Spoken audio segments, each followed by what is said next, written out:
Good morning and welcome to YouTube channel of Sri K. N. Samodas High School.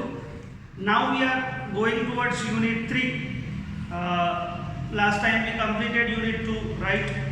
So Unit 3 માં બે read છે actually. Read 1 is manage your stress and second one is stress control exercise. તો આખા યુનિટમાં આપણે how to control stress એના ઉપર કામ કરવાનું છે. એની વાતો એમણે કરી છે. કેટલીક જે એક્સરસાઇઝ આ લોકો બનાવતા હોય છે મેડિકલ સાયન્સમાં રિસર્ચ દ્વારા કે કઈ એક્સરસાઇઝ સ્ટ્રેસમાં હેલ્પ કરી શકે છે. કોને સ્ટ્રેસ કહેવાય, સ્ટ્રેસ છે આપણને કે નથી, આપણને હોય તો પણ ખબર નથી હોતી કે આને સ્ટ્રેસ કહેવાય, રાઈટ. સ્ટ્રેસ એટલે સરળ ભાષામાં કહીએ તો તાણ જેને કહીએ છીએ આપણે, માનસિક તણાવ જેને કહીએ છીએ આપણે, રાઈટ. ટેન્શન ઊભું થાય એક પ્રકારનું વગર કામનું, જે ના હોય એવું ટેન્શન ક્રિએટ થાય તો એને સ્ટ્રેસ કહેવામાં આવે છે. કઈ રીતે એને મેનેજ કરવું, આપણને ઘણીવાર એવું આપણને નથી હોતો સ્ટ્રેસ પણ એવું લાગે છે કે આપણને સ્ટ્રેસ છે, તો ઘણા લોકોને સ્ટ્રેસ હોય છે પણ ખબર નથી પડતી કે આને સ્ટ્રેસ કહેવાય. જોઈએ આપણે એમાં એને નીચે સબટાઇટલમાં છે સ્ટ્રેન્થનિંગ મેન્ટલ ફ્લેક્સિબિલિટી, મતલબ કે મેન્ટલ ફ્લેક્સિબિલિટી મેળવવી અને મજબૂત કરવી, દિમાગને ફ્લેક્સિબલ બનાવવું, ગમે તેવી પરિસ્થિતિમાં એ અનુકૂળ થઈને કામ કરવા પ્રયાસ કરે, થાકે નહીં માનસિક રીતે, તો કઈ રીતે દિમાગની શક્તિઓને વધારવી અથવા તો એને ફ્લેક્સિબલ કરવું, દિમાગને મજબૂત કરવું, રાઈટ. એ અર્થમાં વાત કરી છે એણે. જોઈએ આપણે ટેક્સ્ટમાં, જુઓ તો મારી સાથે. Mind, emotions and body are all closely interlinked and always work together. પહેલી લાઈનમાં એ કહે છે કે mind, body and emotions are all closely interlinked. Interlinked એટલે એકબીજા સાથે સંકળાયેલા હોય. ત્રણ વસ્તુ, માઇન્ડ, ઇમોશન્સ એન્ડ બોડી. આપણે જાણીએ છીએ માઇન્ડ અને બોડી, ઇમોશન્સ એટલે લાગણીઓ. આ ત્રણ વસ્તુઓ, આપણી લાગણીઓ, આપણું બોડી અને આપણું માઇન્ડ, આ બધું એકબીજા પર અસર કરે છે. આપણા જેવા ઇમોશન હોય એવી અસર એની માઇન્ડ પર પણ થાય છે, બોડી પર પણ થાય છે. માઇન્ડ જે રીતે કામ કરે એની અસર એની આપણા ઇમોશન ઉપર અને બોડી ઉપર. ત્રણ વસ્તુ એકબીજા સાથે સંકળાયેલી છે, ત્રણે એકબીજા સાથે જ કામ કરે છે. It helps you distinguish them more clearly if you try to understand them separately. હવે એમ કહે છે કે it helps you distinguish them more clearly. Distinguish એટલે કોઈ પણ વસ્તુને અલગ પાડવી, જુદી પાડવી અને અલગ કરીને પછી સમજવી, રાઈટ. તો કહે છે કે it helps you અને ઓળખવી, અને અલગ કરીને ઓળખવી. તો તમારે જો આ ત્રણ વસ્તુને ઓળખવી છે તો કહે છે કે એને સેપરેટલી એટલે જુદી રીતે, મતલબ કે અલગ કરીને ત્રણને ભેગા કરીને સમજવા જશો તો સમજમાં નહીં આવે. એને એક કરીને સમજવાનો પ્રયાસ કરશો તો એ ઓળખાશે તમને. Your mental capacities are your abilities to concentrate, to take in new information, to remember old and new information and to be in a position to think logically. શું કહે છે? યોર મેન્ટલ કેપેસિટીઝ કોને કહેવાય? તમારી માનસિક કેપેસિટી એ શું છે ને શું કામ કરે છે? તો કહે છે કે આ યોર એબિલિટીઝ ટુ કોન્સન્ટ્રેટ. એક તો તમારી કોન્સન્ટ્રેટ કરવાની ક્ષમતા. તમને તો આનો બહુ અનુભવ થાય એઝ અ સ્ટુડન્ટ, કારણ કે રીડિંગ કરવા બેસવું હોય તો કોન્સન્ટ્રેશન બહુ જરૂરી છે. તમે કેટલી વાર કોન્સન્ટ્રેટ કરી શકો છો? આપણી આજુબાજુમાં ઘણી પ્રક્રિયાઓ ચાલતી હોય, ઘરમાં આપણે વાંચતા હોઈએ તો કોઈ ટીવી જોતું હોય આજુબાજુમાં, ભલે અવાજ ના આવતો પણ આપણને ખબર છે કે કોઈ ટીવી જોઈ રહ્યું છે, બેન છે, ભાઈ છે, મમ્મી પપ્પા છે, કોઈક નાનો ભાઈ બેન છે, રમી રહ્યો છે બહાર, કોઈ ગેસ્ટ આવ્યા છે તો વાતો ચાલી રહી છે અંદર. તો તમારું ધ્યાન કેટલું ડિસ્ટ્રેક્ટ થાય છે અને તમે જ્યારે વાંચવા બેસો ત્યારે કેટલું કોન્સન્ટ્રેટ કરીશ. તમે 1 કલાક વાંચ્યું, આપણે એવું કહેતા હોય ઘણી વાર કે મેં આજે 2 કલાક વાંચ્યું, પણ 2 કલાકમાંથી એકચ્યુઅલી કેટલી વાર વાંચ્યું એ તો તમારા કોન્સન્ટ્રેશન પર ડિપેન્ડ કરે છે. અમુક લોકો 2 કલાકમાંથી પૂરું 2 કલાક વાંચી શકતા હોય, વાતો તો કે બહુ ઓછા લોકો હોય છે, પણ 2 કલાકમાંથી સપોઝ કે 120 મિનિટ થઈ, એમાંથી 110 મિનિટ વાંચી શકે છે, 10 જ મિનિટ ડિસ્ટ્રેક્ટ થયો તો સારું પરિણામ છે. કેટલાક વધારે ડિસ્ટ્રેક્ટ થતા હોય છે, એનાથી વધારે ઓછું કોન્સન્ટ્રેશન કરી શકતા હોય તો પછી થાય કે આપણે વાંચીએ વધારે સમય પણ આઉટપુટ ઓછો મળે. તો કોન્સન્ટ્રેટ મારા મતે બહુ જરૂરી છે કોન્સન્ટ્રેશન, કે તમે જેટલી વાર વાંચો એટલી વાર કોન્સન્ટ્રેટ કરો. કોન્સન્ટ્રેશન તૂટે તો 2-5 મિનિટ તમે આંટો મારી શકો, પણ 2-5 મિનિટ જ પાછું એ આંટો પછી ઘણી વાર અડધો કલાકનો થઈ જતો હોય છે. એવું ના થવું જોઈએ. તો તમારી કેપેસિટી શાના આધારે નક્કી થાય? તો એક તો યોર એબિલિટી ટુ કોન્સન્ટ્રેટ, કે તમારી કોન્સન્ટ્રેટ કરવાની ક્ષમતા, તમે કેટલું કોન્સન્ટ્રેટ કરી શકો. Two take in new information, નવી માહિતી મેળવવામાં તમે કેટલા સક્ષમ છો નવી માહિતી ભેગી કરવામાં. To remember old and new information, નવી અને જૂની માહિતીને યાદ રાખવામાં. And to be in a position to think logically, અને કોઈ પણ પરિસ્થિતિને લોજિકલી વિચારવી, તાર્કિક રીતે વિચારવી, ઇમોશનલી નહીં, તાર્કિક રીતે વિચારવી, દિમાગ લગાવીને વિચારવી કે આ સાચું છે, આ ખરાબ છે. જેમ કે ચોપડી લઈને વાંચવા બેસવું તો મોટાભાગના આ એજમાં કંટાળો પણ આવતો હોય છે આપણને, બરાબર. જ્યારે તમે સાપેક્ષમાં જુઓ કે એમ કહેવામાં આવે ટીવી જોઈએ તો મોબાઈલ જોવું, બરાબર છે, અને વાંચવું, આ બેને કમ્પેર કરવામાં આવે તો આપણું દિમાગ સ્વાભાવિક રીતે પહેલાં તો કઈ તરફ ખેંચાય, મોબાઈલ તરફ જ ખેંચાય, યા તો ટીવી તરફ જ ખેંચાય, ચોપડી તરફ ઓછું આવે, રાઈટ. પણ લોજિકલી વિચારો તો તમને ખબર છે કે આમાંથી કશું મળવાનું નથી, મોબાઈલમાંથી નથી મળવાનું. મતલબ કે ઠીક છે વાંચવા બેઠા હોય, વિડીયો જોવા બેઠા હોય, ભણવાનો તો અલગ વાત છે. બાકી એમને તમે ટાઈમ પાસ કરતો હોય, ગેમ રમતા હોય, ટીવી જોવા બેસો તો તમને ખબર છે કે એમાંથી હાલ કશું મળવાનું નથી. આપણા માટે જરૂરી શું છે તો ટેક્સ્ટ, ચોપડી છે યા તો વાંચવાનું. તો આ લોજિકલી વિચારવું. You need your mental capacity in order to study, to work, to impose a constructive and workable order on your life. જરૂર શું છે? મેન્ટલ કેપેસિટીની જરૂર શાના માટે પડે? તો કહે છે કે ઇન ઓર્ડર ટુ સ્ટડી, એક તો ભણવા માટે જરૂર છે આની, ટુ વર્ક, કામ કરવા માટે, to impose a constructive and workable order. Impose એટલે લાગુ પાડવું, લાદવું. તમે તમારા કામનો જે સમય છે, જે દિવસ છે તમારો, જેમ કે અત્યારે તમે ફ્રી છો, બિલકુલ ફ્રી ઇન ધ સેન્સ કે તમે ચોક્કસ સમયમાં નથી બંધાયા, તમારી રીતે કામ કરી રહ્યા છો, રાઈટ. તો એને કઈ રીતે કન્સ્ટ્રક્ટિવ બનાવવું, જાતે પોતાનું ટાઈમ ટેબલ મેન્ટેન કરવું, બનાવવું, આટલા વાગે વાંચવું, આટલા વાગે સૂઈ જવું, આટલા વાગે જાગવું, વગેરે વગેરે. તો કન્સ્ટ્રક્ટિવ ઓર્ડર હોવો જોઈએ, એવો રચના, એવો કન્સ્ટ્રક્શન હોવું જોઈએ, એવું કમ્પ્લીટ બંધારણ, કમ્પ્લીટ નિયમો કે ભાઈ આ આટલા સમયથી આટલા સમયમાં કરવું. તો એ કન્સ્ટ્રક્ટિવ ઓર્ડર કહેવાય. એના માટે મેન્ટલ કેપેસિટીની જરૂર પડે છે. And to make rational day to day decision, અને રોજના જે નિર્ણયો લેવાના છે, તાર્કિક નિર્ણયો. રેશનલ એટલે ફરીથી લોજિકલ, તાર્કિક નિર્ણયો કે જ્યાં માત્ર દિમાગથી સારા ખોટાનો નિર્ણય લેવાનો, તો એ તાર્કિક નિર્ણયો લેવા માટે મેન્ટલ કેપેસિટીની જરૂર છે. For example, if you had the choice of walking to work or taking the car. એક ઉદાહરણ આપ્યું કે સપોઝ તમારી પાસે ચોઇસ છે કે તમારે કામ પર જવાનું છે, ઓફિસમાં જવાનું છે, તો ત્યાં તમે યા તો you can go there by taking a car, અથવા તો તમે વોકિંગ દ્વારા જઈ શકો, ચાલીને જઈ શકો. બે ઓપ્શન છે, યા તો ચાલીને જાઓ યા તો કાર લઈને. The fact that it was raining hard and you had a cold could lead you to the decision that it was better to take the car. હવે ફેક્ટ એ છે કે આજુબાજુમાં વરસાદ પડી રહ્યો છે, તમને સખત શરદી થયેલી છે, તો આ બધી પરિસ્થિતિ તમને તમારું દિમાગ કયો નિર્ણય લેવા માટે પ્રેરા છે? that I should take car, કે મારે કાર લઈને જવું જોઈએ. that would be a rational decision based on the current circumstances. circumstances એક શબ્દ આવ્યો, circumstances એટલે સંજોગો. તો આને કહેવાય રેશનલ ડિસિઝન, તાર્કિક નિર્ણય, જે તમે એ વખતના તાત્કાલિક સંજોગોને ધ્યાનમાં લઈને લીધા કે ભાઈ વરસાદ પડી ગયો છે, મને શરદી થાય છે, તે કરતા આનાથી અલગ જે આમાં નથી. પણ એવું હોઈ શકે, માની લો કે બીજી પરિસ્થિતિ છે, સપોઝ કે કોઈ વ્યક્તિ 50-55 આસપાસની છે અને ડૉક્ટરે કહ્યું છે કે તમારે દરરોજ 2 કિલોમીટર ચાલવું જોઈએ, તો એ વ્યક્તિ ઓફિસ જાય છે, 2 કિલોમીટર એની ઓફિસ છે, તો એ કાર લેવાને બદલે વિચારશે કે can go there on foot, મતલબ ચાલતા હું જઈ શકું, રાઈટ. તો મારું કામ એક્સરસાઇઝ પણ થઈ જશે ને મારું કામ પણ થઈ જશે. તો આ પ્રકારના ડિસિઝન તમારે તાર્કિક ડિસિઝન લેવાના હોય. આગળ જઈએ, નેક્સ્ટ પેરેગ્રાફમાં. The mind is the rational logical part of you that helps you to make unemotional choices. Mind એક એવો ભાગ છે, રેશનલ ભાગ છે આપણા શરીરનો, લોજિકલ ભાગ છે, જે હંમેશા તર્ક ઉપર જાય છે, સાચા ખોટા. And that helps you to make unemotional choices. એ તમને અનઇમોશનલ ચોઇસીસ લેવામાં મદદ કરે છે. બહુ ઇમ્પોર્ટન્ટ વાક્ય છે ને, બહુ ઇમ્પોર્ટન્ટ પરિસ્થિતિ પણ છે આપણા લાઈફની. અનઇમોશનલ ચોઇસ લેવી એટલે કે તમારી લાગણીઓથી વિરુદ્ધ જવું. હંમેશા તમે જુઓ, લાગણીઓ તમને કઈ તરફ લઈ જાય? જ્યાં તમને મજા આવે એ તરફ લઈ જાય, રાઈટ. જ્યારે દિમાગ મજા આવે એ તરફ જ નથી લઈ જતું, દિમાગ એ તરફ લઈ જાય છે જ્યાં તમને ફાયદો, મતલબ કે જ્યાં ભવિષ્યમાં તમને ફાયદો થવાનો હોય, જ્યાં તમે જે વિચારતા હોય તમારું ટાર્ગેટ એ પૂરું કરવું છે, ટાર્ગેટ કોઈ પૂરું કરવું હોય તો તમે ઇમોશનલી એ તરફ જાઓ તો પરિસ્થિતિ નથી બનતી. જેમ કે મેં હમણાં એક્ઝામ્પલ આપ્યું કે વાંચવું કે પછી ટીવી જોવી, રાઈટ.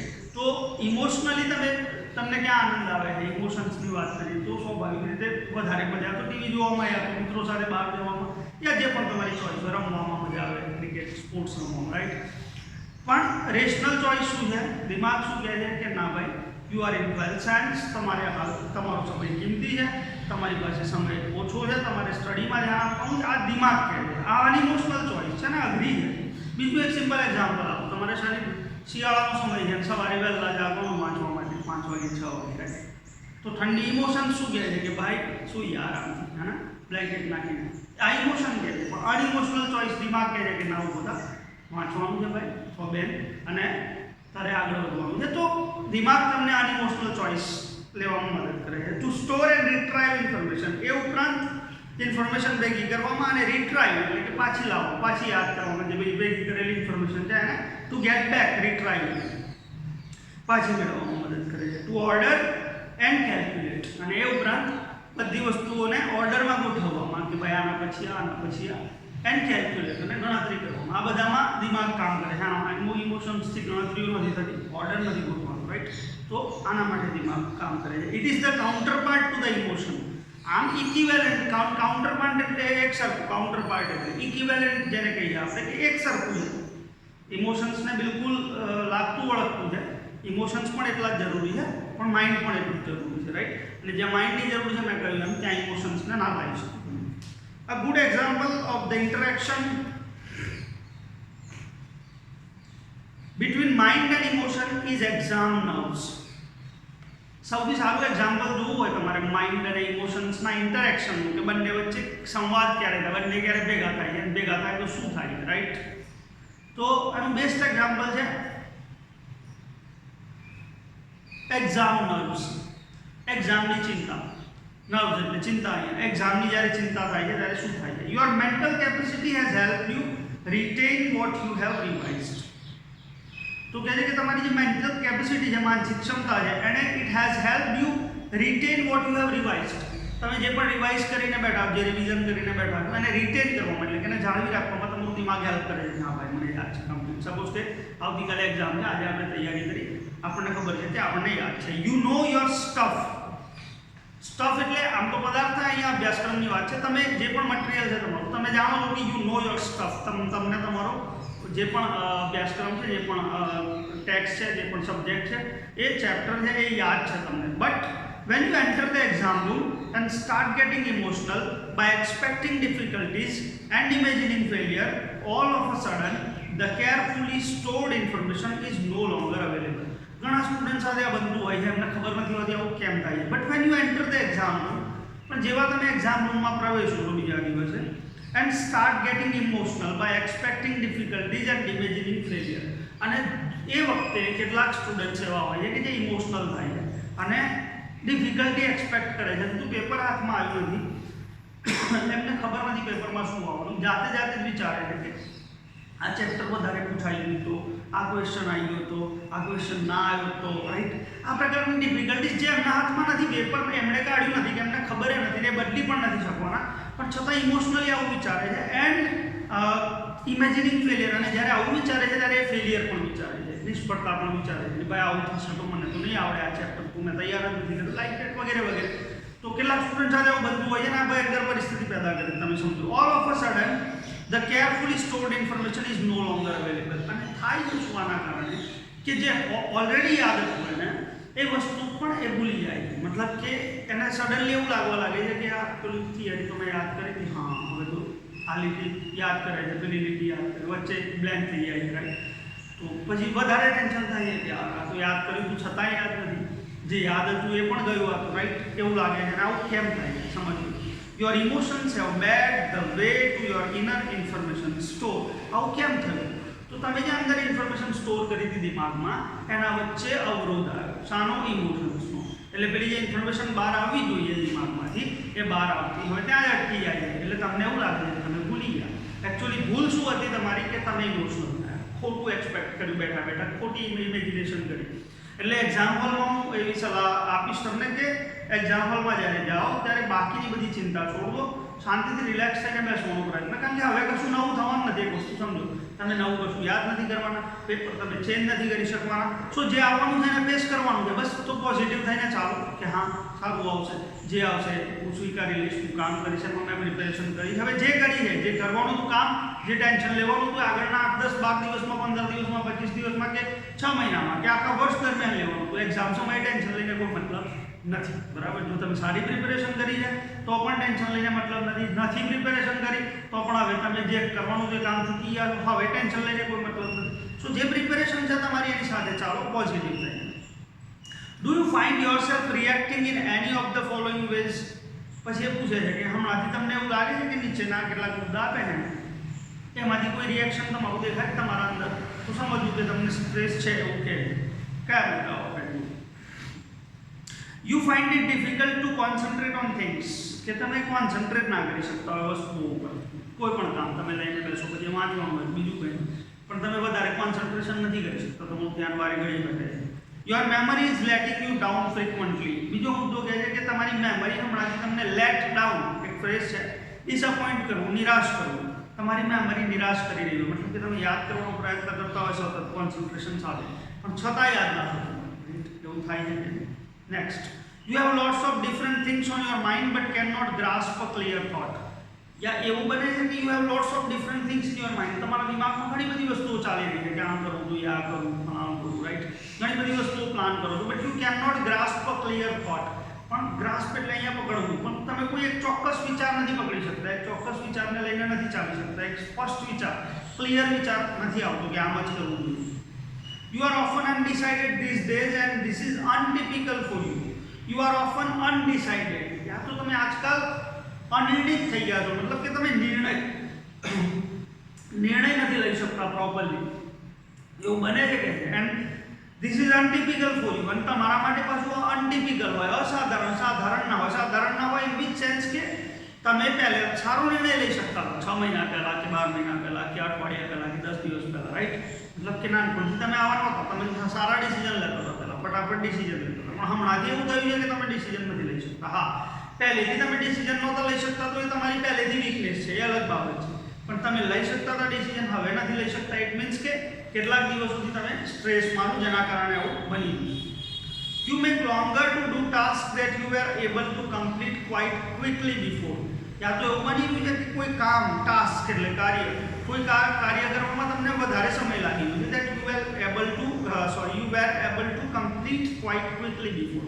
જે તમે પહેલાં થોડા સરળતાથી પૂરા કરતા હતા, મતલબ કે ઝડપથી પૂરા કરતા હતા અને ઇઝીલી પૂરા કરતા હતા, એવા કામ કરવામાં તમને વધારે સમય લાગ્યો. જેમ કે ઉદાહરણ તરીકે તો એક ચેપ્ટર રિવાઇઝ કરવામાં તમને 1 દિવસ લાગતો હતો, યા તો 1 કલાક લાગતો હતો ફોર એક્ઝામ્પલ, એ હવે 2 કલાક લાગે છે, યા તો 3 કલાક લાગે છે, યા તો 4 કલાક લાગે છે, રાઈટ? એક ચેપ્ટર રિવાઇઝ કરવામાં. તો સમજવું કે ક્યાંક ને ક્યાંક સ્ટ્રેસ છે. You start lots of things but don't finish any. આવું પણ આ લોકો સાથે થતું હોય કે બહુ બધી વસ્તુઓ સ્ટાર્ટ કરી દે, આ કામ પણ સ્ટાર્ટ કરે, પેલું કામ પણ સ્ટાર્ટ કરે, પૂરું એક કે ના કરે. આવું ના કરવું જોઈએ, આ વધારે સ્ટ્રેસ ક્રિએટ કરે છે. યાદ રાખજો. જેમ કે વાંચવામાં તમને કહું ખાસ કે એક્ઝામનું ટાઈમ ટેબલ આવ્યું એટલે પછી આપણે થોડા વધારે ગંભીર થતા હોઈએ છીએ. આમ હોઈશું આપણે ગંભીર રહો, પણ એક્ઝામનો સમય દરેક સ્ટુડન્ટની આ ઇમોશન હોય છે કે એક્ઝામ આવે એટલે પછી ટેન્શન વધે થયું, રાઈટ? અને પછી થોડા વધારે સિરિયસ થાય. તો જ્યારે એક્ઝામ આવે ત્યારે વિચારે કે કેમિસ્ટ્રી વાંચું, બાયોલોજી વાંચું, ફિઝિક્સ વાંચું, ઇંગ્લિશ વાંચું, વોટેવર. તો પછી થાય છે શું, કેટલાક લોકોની કેવી ટેવ હોય છે કે થોડી વાર કેમિસ્ટ્રી વાંચે, એક ચેપ્ટર લીધું, 2-4 થિયરી વાંચી કે દાખલા ગણે, પછી એમ થાય કે ચલો હવે થોડો કંટાળો આવે ને મૂકો, પછી પાછા આંટો મારી નાખે, પછી ફિઝિક્સ લઈને બેસે, થોડું એનું ચેપ્ટર પણ ચાલુ કર્યું, એ પૂરું ના થયું, પાછા એ મૂક્યું, બાયોલોજી લીધું, મેથ્સ લીધું, ઇંગ્લિશ લીધું. તો આના કારણે થાય શું, ઇવન 4-5 નહીં, 2 સબ્જેક્ટમાં પણ તમે આવું કરો તો થાય શું, તમને સમજાવું. જો જે લોકો મેનેજ કરી શકતા હોય તો વાંધો નથી, બાકી મોટે ભાગે શું થાય કે સાંજે જ્યારે આખો દિવસ પૂરો થાય પછી તમે વિચારો કે આજે મેં કેટલું વાંચ્યું, તમને એક કશું પૂરું થયાનો અહેસાસ ના થાય, બધું અધૂરું દેખાય ને, એ વધારે ટેન્શન ક્રિએટ કરે. એના કરતાં બેટર છે કે કેમિસ્ટ્રી લીધું, એનું એક ચેપ્ટર પૂરું કરો, પછી ફિઝિક્સનું ચેપ્ટર લીધું તો પૂરું કરો, અને કોશિશ કરો કે પૂરું થાય. તો સાંજે તમને અહેસાસ થાય કે હા આજે કેમિસ્ટ્રીનું ચેપ્ટર પૂરું થયું, ફિઝિક્સનું, એ બહુ રાહત આપે. તમે જાણતા હશો એઝ સ્ટુડન્ટ કે કેટલી રાહતની ફિલિંગ આપે કે હા આજે 2 ચેપ્ટર પૂરા થઈ ગયા, રાઈટ? તો એ કામ કરવાનો પ્રયત્ન કરો. If yes, then it gives a sign of mental stress present in you. એમ કહે છે કે જો આ મુદ્દાઓમાંથી કોઈ મુદ્દા તમને લાગુ પડે છે જે મેં કહ્યા, તો સમજવું કે it gives a sign of mental stress present in you. તો એ એવો સાઇન આપે છે, એવો ઇશારો આપે છે કે તમારામાં ક્યાંક ને ક્યાંક મેન્ટલ સ્ટ્રેસ રહેલું છે. The better you deal with stress, the less your mental capacity will be affected.